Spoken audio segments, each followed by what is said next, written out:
become fluent in 4 languages, and today I want to share with you the lessons I've learned from my failures, lessons that ultimately led me to fluency in these languages. I hope that after watching this video, the next language you'll learn will help you achieve fluency in no time. The first language I mastered and became fluent in was English. Because I was preparing for an Erasmus project in 2017, I used textbooks and typical study methods like flashcards and so on. And I realized that when I started talking to myself about these things, I would learn more than by just doing those exercises. After the project ended, my English was at a conversational level. I spoke a lot on many topics. Later, after that project, my English was at a B1 level. Later, when I went back to school, my English dropped a little bit because I wasn't using it as much. But then I started learning it again, using exactly those methods. Talking to myself, for example, allowed me to communicate in English better within 3 months than I ever had in my life. So later, after that project in 2017, I went on another project, and there I also practiced English and I spoke English every day, even more fluently. And later I maintained that level or less until my trip in 2020 to Paris, where I flew on my own after finishing high school. But before that happened, I had already learned during the pandemic how we should really learn foreign languages to achieve fluency in a very short time. So during the pandemic, I studied German. I taught myself German up to B2 level using these rapid learning methods I discovered on YouTube, and I reached the B2 level in 6 months throughout methods like talking to myself, writing dictations, and generally summarizing various videos on YouTube. Before that, my German was mediocre. I could say something, but I stuttered all the time and I couldn't speak fluently. And over the course of those 6 months, I learned to speak fluently about the environment, politics, nature, and many other topics. And everything I did came from YouTube videos and various clips online, which I simply summarized and practiced speaking about to myself or to the mirror. In the same way, I reached B1 level in French, even though I started from scratch. And that's exactly how I started observing other people who are learning foreign languages to help them avoid suffering the same way I did for most of my life when I wanted to learn foreign languages as a teenager. Many people might think that it's because of a lack of motivation that I can't learn languages. Motivation isn't the most important thing, and motivation isn't always as high as you would like it to be. Even in my case, I started teaching online and asking people, why do you think you are not succeeding at learning foreign languages? And I got answers like, I don't think I have time for it. I told my students back then, when I started learning German online after moving to Germany, that it's not a matter of motivation whether you have a talent for it or not, but a matter of whether you know how to do it properly or not. Because if you used the methods I use, like writing texts about yourself, memorizing them, speaking them to yourself in front of a mirror, you would actually be able to speak fluently on those topics. And many of them told me, oh, but you had time for it, or oh, you really cared about it. Yes, but the point is that if we see results in what we do, we are motivated to do more of it. That's exactly what happened with the students I taught. When I suggested they write these kinds of texts about themselves for future classes just to learn how to talk about themselves in that language, they later had the motivation to take more classes and learn more because they used to write about their day in German, and then they would practice speaking about it with me in the class. They could see their progress, so that gave them extra motivation. They were motivated to keep going. And one of the big secrets why my students and I were able to go from the basics to fluency in languages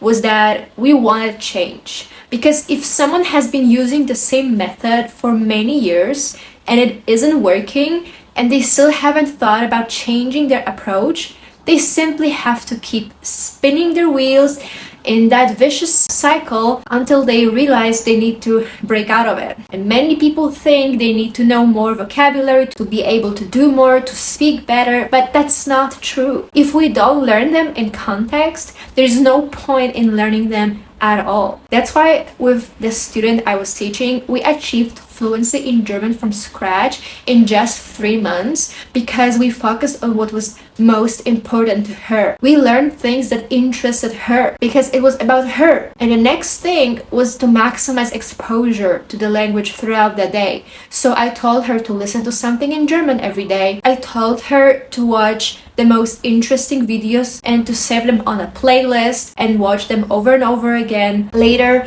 I asked her to write the summary exactly that way. During class later, we would talk about the summary, which means we were already learning to speak fluently on a certain topic. I was living in Germany at the time, and these lessons were simply my extra work, my side hustle. I was working full-time at a call center and had a lot of students. I even had 15 students a week, so I couldn't take everyone. I couldn't have lessons all the time. I had to have my free time. So I limited myself to only the people who were most interested in learning this way. And that's why they achieved the greatest success, because they were the most eager to learn. And that was in 2021. Back then, people's brains weren't yet so damaged. There was no brain rot yet on social media. So people actually had better concentration. So those lessons were actually very helpful for them. And now I feel like teaching online makes no sense anymore because for people it gets harder to focus these days. Whether they are learning a language with a teacher or even on their own, their brains just aren't able to focus on something for a long time anymore. So it was like a golden age, in my opinion, for people 5 years ago.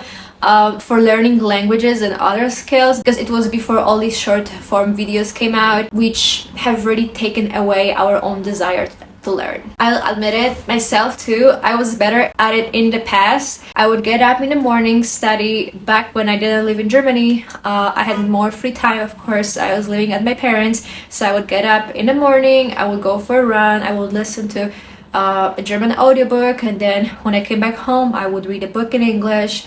Then I would write dictations in German and summarize some videos on YouTube. I would talk to myself about them, and that's how I learned German. That's how I learned to speak this language, because I practiced it every day. And in my opinion, learning a language can be simpler than we might imagine. In fact, we can create a learning system that will simply teach us the language. My system worked not only for me, but also for other people who took lessons. So I decided to create a YouTube channel, a Polish YouTube channel, where I talked about it and told people how I did it. At first, no one watched it, of course, and people were hating on me in the comments section. And then some started asking me actually how to learn vocabulary, how to learn grammar faster. I thought to myself, why are you learning grammar and vocabulary? If we learn by topics, we learn to talk about them. Of course, we learn grammar and vocabulary as well. It's a natural consequence of that, because all the texts we write and learn to talk about them, they contain words and grammar, so we pick them up along the way. But these people kept asking me how to learn more words, and so I recorded a few videos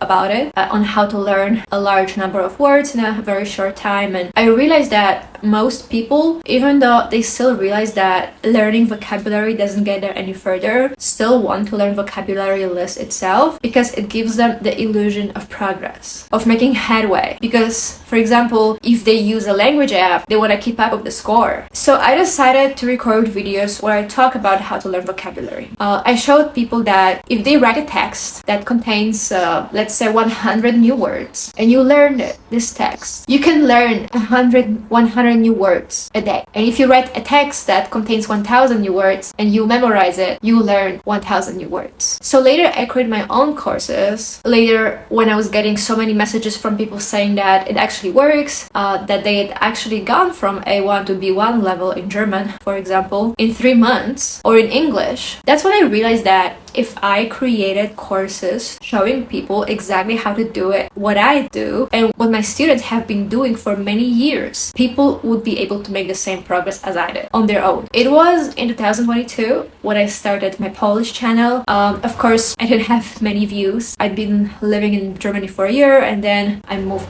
to Mexico, and I stayed there for like 6 months. Yeah. So I learned to speak Spanish, because I had to, from scratch as well.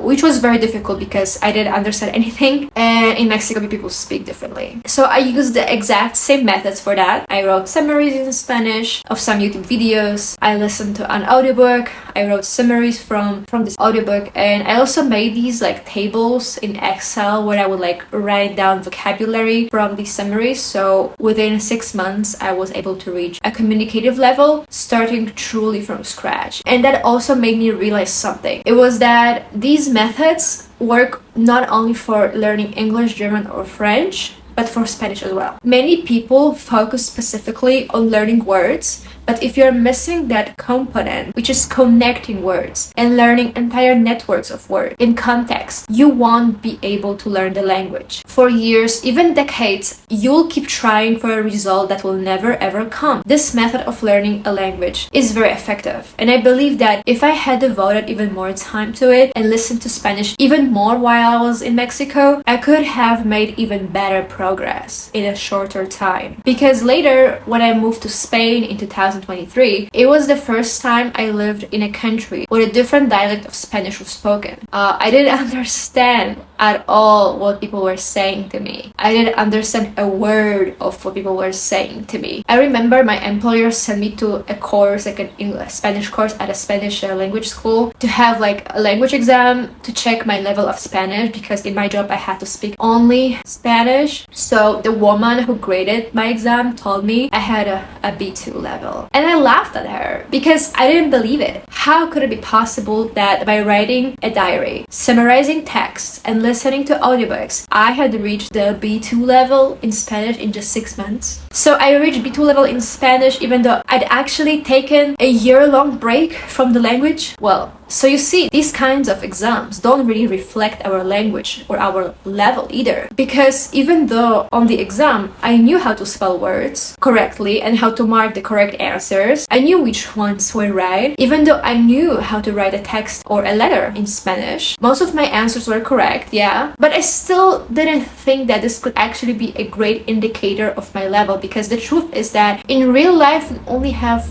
one language. And all these levels are just a rough reflection of it. I've learned to distinguish between them. In the past year, I've learned a lot about languages. I've learned how to increase my language efficiency, because I realized that learning is simply about results, and the more results we get for our study time, the faster and better we learn. And that way we can achieve fluency faster, because if we do, for example, if our study session means that in one day we've learned to speak about a given topic in a foreign language, we've learned 300 new words, let's say, or maybe less. And we've learned 300 new words, let's say, maybe fewer depending on our level. Then if we do this regularly, every day, over a long period of time, we will actually get more results. So we'll actually know that language much better. You know what's crazy to me? That the average student really only learns enough to forget it in the following days, because most people don't think about it. They don't ask themselves why they are doing what they're doing in the first place, or what they will be able to do after the study session. Many people pull out a textbook and work throughout a topic or a chapter, but they don't think about what exactly they will be able to do or say after that study session. And the truth is, if you don't know that, you will never ever achieve anything in life or in this language, in this particular language. Because if you are a musician, let's say, and you're practicing a piece on a piano, and you say to yourself, I will practice this piece today until I can play it better. That's your goal. But if you're learning some new words in a language, you're discussing them and memorizing them. Okay, you know the words, but these are just words. They are not part of any sentence. So it doesn't make the slightest sense to do it in a textbook. It costs a lot of money, okay? I know how expensive these language textbooks can be, because I bought many of them too when I was younger. So I don't know why people keep buying them, because the internet, especially YouTube, is free and offers us so many more resources, and is the biggest and the best source of knowledge, in my opinion. So The turning point in my learning was that my biggest breakthrough was realizing that nobody cares if I make mistakes. You can speak fluently even while making mistakes.